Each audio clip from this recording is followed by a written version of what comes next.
Hello, welcome to Michelle Sews Again. I'm Michelle. Today is another installment of my Collabathon for the Sew Purple to End ALZ 22 challenge. And today I am partnering with the lovely Ruan from the Yorkshire Sew Girl over in the UK. If you want to find out what we've made, then please stay tuned. Can you hear the storm out there? It is storming. Okay, so I reached out to Ruan because she is one of the few people that I see on YouTube that has a very similar fabric style as I do. She loves bright, bold, colorful fabrics. And so I was immediately drawn to her for that. And then once I started watching her channel, she's freaking hysterical. So I love watching her. She makes a lot of beautiful garments. We have actually a pretty similar, kind of a similar style. In addition to her fabrics, I love the clothes that she makes. They're a lot of fun, they're whimsical, and she has just the personality to carry them all off, and I think she's a lot of fun to watch. If you're not already watching her, then please go and check her out, but I'm sure that you already are. I discovered her because she partnered with Sam from Frugalissima last year on the Frugal Frocks Challenge, and they did it again this year for the So Frugal Challenge. And that challenge is basically just to make a garment using a free pattern that you can find on the internet that's accessible to anybody. So this pattern that we decided to make is the wide strap Maxi from Peppermint magazine. It is in collaboration with LB Textiles, and it is a free pattern. So it was used a lot during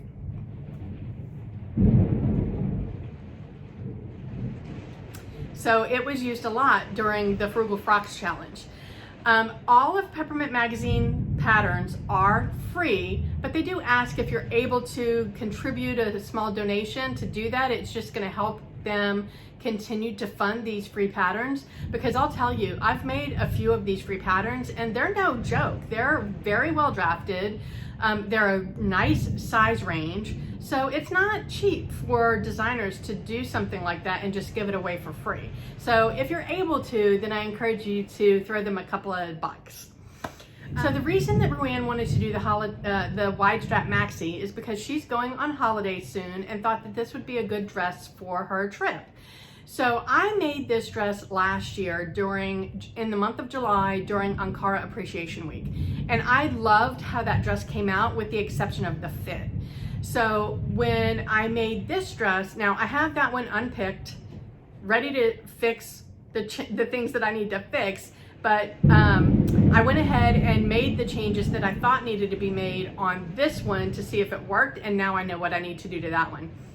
So here's a picture of the line drawings. You can see it's just a square neck, wide strap, tank style maxi dress. It's kind of fitted in the bodice, and then it's very slightly A-lined. It has the most interesting pockets, which I'll insert here since I'm wearing it. I can't get up close, but I'll insert a picture here. I just love the way that the pocket is kind of like cut out, and then you see like the back facing. You could easily do like a contrasting fabric, or a pattern mash or something there that would be really fun.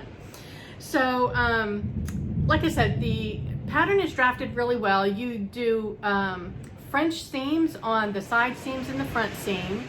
There are actually only 5 pattern pieces for this pattern. There's the front that's cut in 2 because there's a center seam that's top stitched.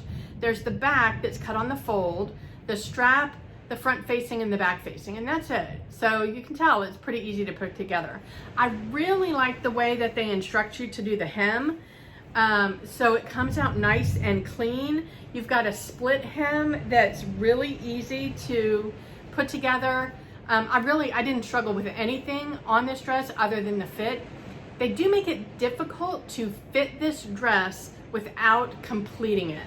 So a lot of dresses you can just kind of do like a rough muslin to see if it's going to fit. Well, this one requires you to finish the back elastic and get the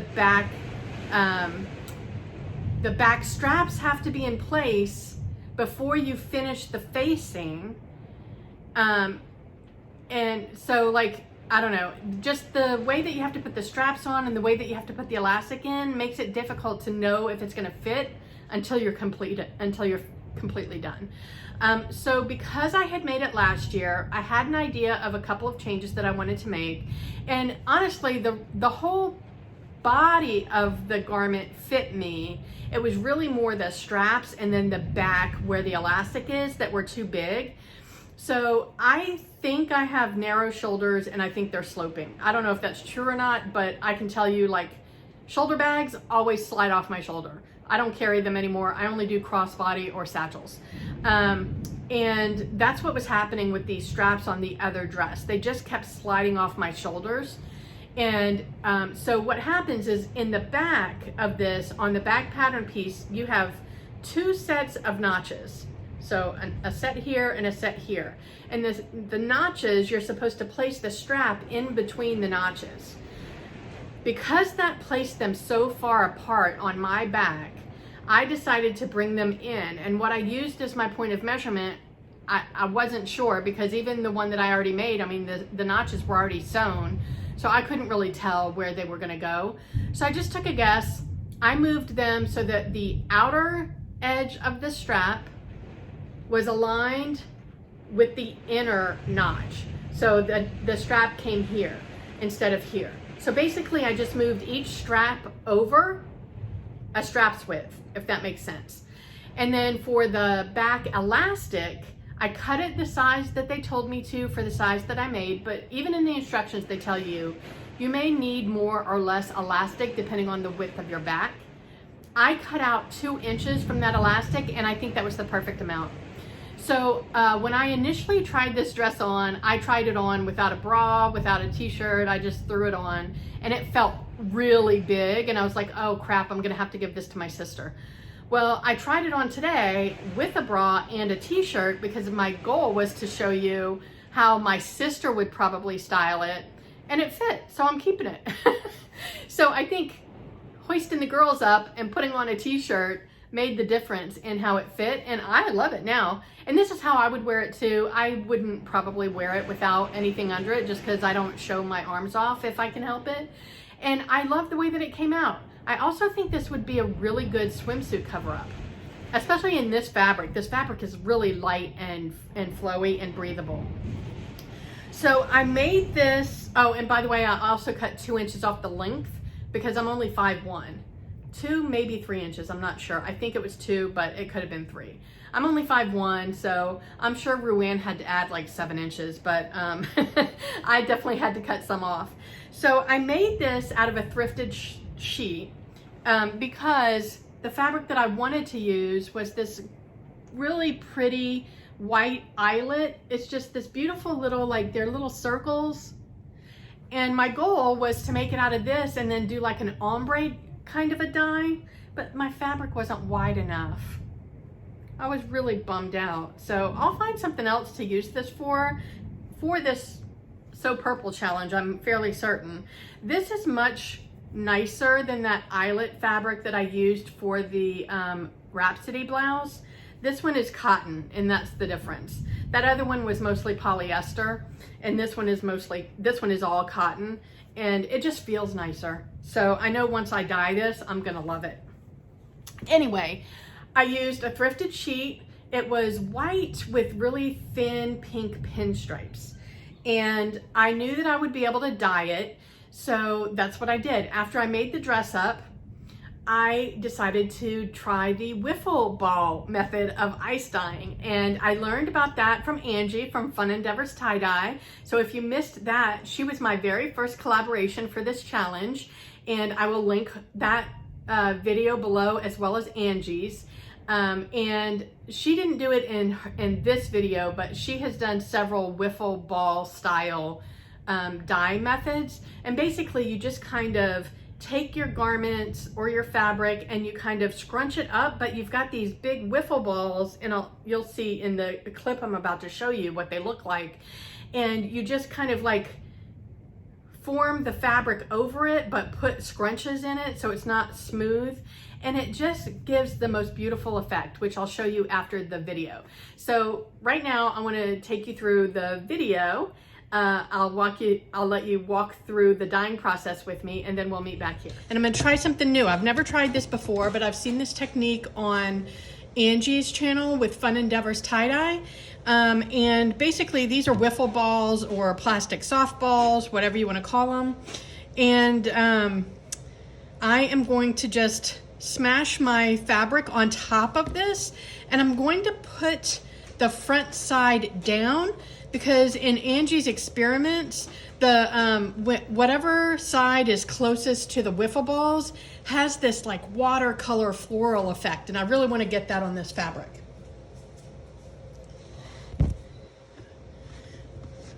All right, so I've got the front side of the fabric down, and I'm just kind of smushing it in there. I want to get it pretty evenly distributed throughout the bin. And this is just a plastic bin I got on Amazon. I can link to it in the description box if you care. But I want to get some of the fabric like wrapped around some of those wiffle balls. And actually I'm going to take one of them out, because Angie did say that you usually get a better effect when you've got an odd number of balls.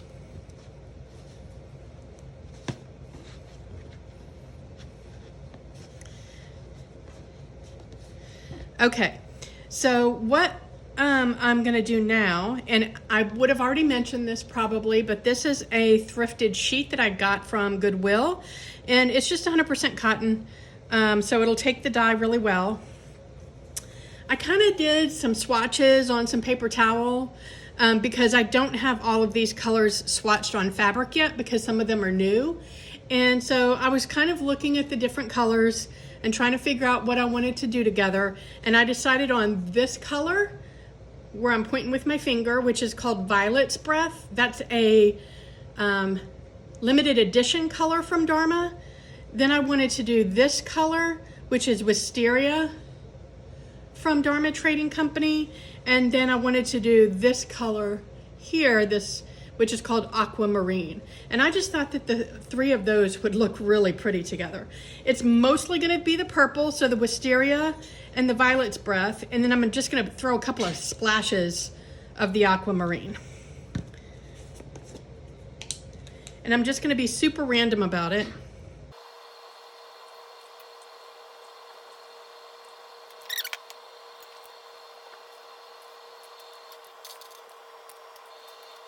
Was the Wisteria.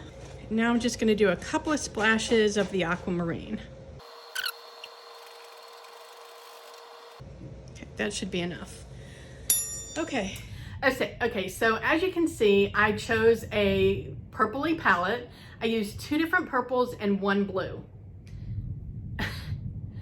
I don't know what happened. I used that 1 blue, like it was less than a third of what the dye that I put on, and yet somehow it took over. So my dress is primarily blue instead of these purple shades that I wanted, which is kind of a bummer. Well, it's only a bummer for this challenge. I actually absolutely love the way that this came out. It's just not mostly purple like I had intended for it to be. I love the dye effect of the wiffle balls. It looks like just watercolor flowers. Here, I'll insert a twirl. That'll be even better. So the way that I styled this was I just threw on, this is a Concord tee from Cashmerette that I would never wear just as a tee. It's just way too body hugging for my liking. But as a layering piece, I love it. And I think the color goes perfectly with this dress. And I love the fabric that I made it out of. It's a double brush poly that I got from Joann's, and the color is just gorgeous. I love the neckline, and I think the neckline goes well with this kind of squared off tank style. And I just layered a couple of gold necklaces and some pearl hoop earrings. And then in the purple theme, I have these purple, they're not Birkenstocks, but they're Birkin-like sandals that are, they're rubber or some kind of they're aerosols, but they're some kind of a rubbery, plasticky material. They're very comfortable for short periods of time. I wore them all day one day, and I came home with like blisters on the inside of my foot, but they're super cute, and I thought they looked really perfect with this dress. So I'm happy with the way that that whole outfit came out. I think I ended up with a nice fit, so I'm pretty happy with it. So as always, what I've been doing in these videos is I'm linking all the Alzheimer's information in the description box below. There's links to statistics and data and resources if you're interested, if you're struggling with somebody in your family or yourself with early Alzheimer's and you want to know more about it. I encourage you to go check out those links. I've got a link to a memorial donation page in memory of my father, in case you want to contribute. Every little dollar helps.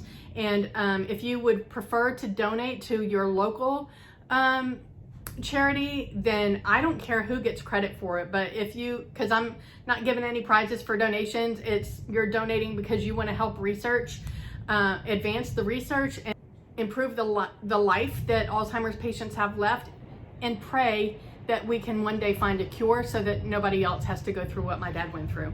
But I will link my intro video in the description box below. That will tell you all about the collaborations. It'll tell you all about the prizes.